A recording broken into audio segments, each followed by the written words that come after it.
Nedarim Dafiyud et Yud Aleph. Bonjour, dans Dafiyud Amud Aleph, on va rencontrer une Gemara qui concerne les korbanot et on va voir que c'est quelque chose qui peut nous concerner aussi aujourd'hui.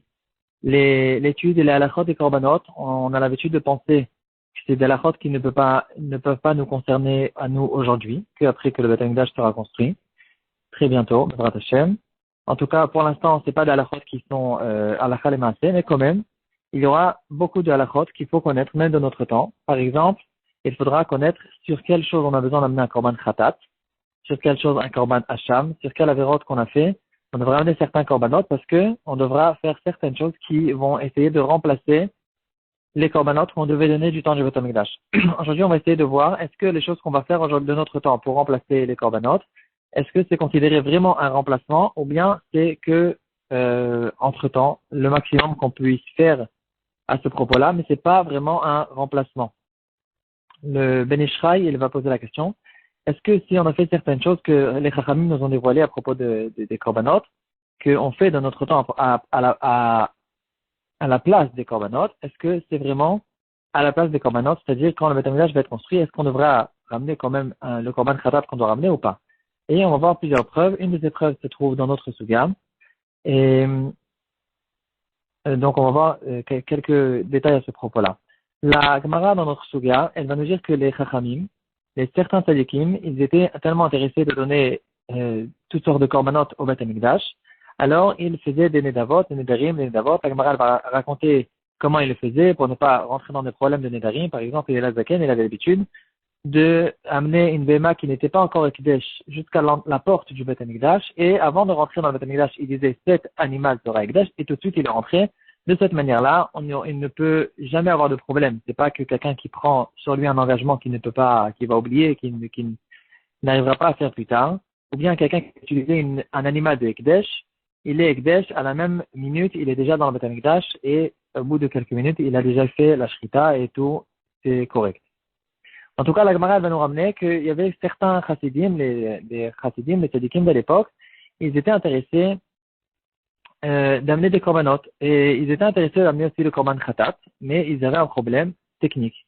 Le korban khatat, on ne peut l'amener que dans un cas où quelqu'un il a fait une avéra, même des shogeg, mais c'est que dans ce cas-là qu'on amène un korban khatat. Et eux, ils voulaient se rapprocher d'Hachem, et ils étaient intéressés quand même d'amener même cette sorte de korban khatat, mais ils n'avaient jamais eu l'occasion, parce que les tzadikim, Hachem ne leur fait pas trébucher, même les shogeg, et donc ils n'ont jamais eu la possibilité d'amener korban khatat. Et la Gemara, elle va nous dire qu'est-ce qu'il faisait? Il faisait un éder de Nézirut, il s'engageait d'être nazir, et 30 jours plus tard, il y a plusieurs korbanot à ramener. Un de ces korbanot sera un korban qui est un korban khatat, et de cette manière-là, ils avaient la possibilité d'amener un korban khatat. À propos du korban khatat, on retrouve que le Rama, dans la partie Orachaim, Simanchin Mamedalet Tifkasvav, il va nous dire quelqu'un qui, de notre temps, a le besoin de donner un korban khatat, qu'est-ce qu'il va faire? Il va donner 18 pièces à la tzedaka. Et c'est quoi ces 18 pièces? Le Mishnah Bora, il va nous expliquer, parce que ces 18 pièces, c'est en fait la valeur équivalente d'un animal qu'on doit amener pour le korban khatat, c'est-à-dire une brebis ou un bouc. C'est ça en fait la valeur. Donc de notre temps, il faudra vérifier combien ça coûte une brebis ou un bouc. Et en fonction de cette somme, c'est cette somme qu'il faudra mettre de côté et la donner pour la tzedaka. Ici, il faut faire très attention. On ne va pas dire cet argent, ce sera l'argent du korban khatat, parce que ici, on rentre dans un problème de ekdesh. Donc, on voit encore une fois qu'il y a des halachot de ekdesh qu'on peut rencontrer même de notre temps. C'est comme à propos de Pessah aussi. On va voir qu'on fait attention, on ne dit pas cette viande, c'est la viande de Pessah, parce que ça peut être compris, c'est la viande du korban Pessah. On dira c'est la viande de la fête de Pessah ou d'une autre manière. En tout cas, ici aussi, on ne va pas dire ces pièces-là, c'est les pièces du korban khatat. On va dire ces pièces-là seront pour la tzedaka, et cette tzedaka me fera une kapara à la place du korban khatat que j'aurais dû amener si le Beth Amikdash existait. Donc, dans les Sfarim, ils vont écrire que, mis à part la tzedaka qu'on va donner, la valeur équivalente d'un korban khatat, il va lire aussi la paracha de korban khatat qu'il y a dans la Torah, comme les Chachamim nous ont dit que celui qui étudie la Torah, la paracha de korban khatat, alors c'est comme si qu'il avait approché un korban khatat dans le Beit HaMikdash. Donc, au fait, aujourd'hui, quelqu'un, par exemple, qui a été Mechalel Shabbat Beshogeg, il doit amener un korban khatat, il aura la somme équivalente du korban khatat à amener. Ça, c'est première chose. Deuxième chose, il va lire la paracha, il va étudier la paracha du korban khatat dans la Torah. Dans le Shut Torah Lishma du Ben Ishraï, Siman Kuf Kaf, il va nous dire